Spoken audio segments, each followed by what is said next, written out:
turn to Dr. Barbara Van Dahlen, a clinical psychologist and expert on post-traumatic stress, for some perspective nationwide.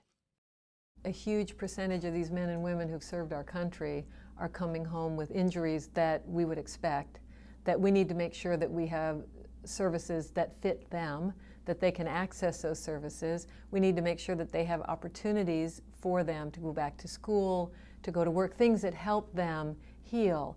It means that we as a nation need to look at this very honestly, that we need to understand the consequences of war for the people now and for future generations, for their children. I mean, this has a very long tail.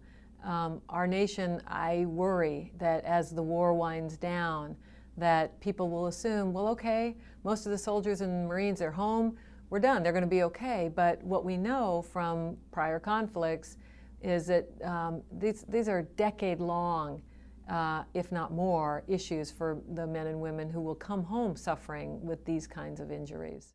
The earlier we get in and intervene with folks who have experienced any kind of trauma, rape, natural disasters, combat, the earlier you get in and you help people make sense of what's happening to them, that reduces the anxiety right there.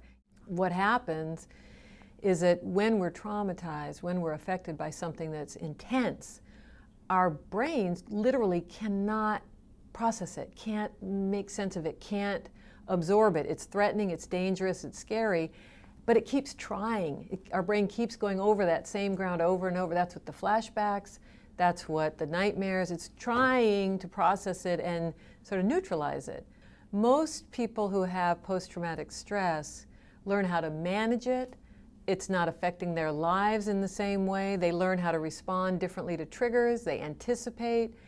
So they talk about management, but it can be managed very effectively so that people are not, would not say that day to day that it is controlling their lives.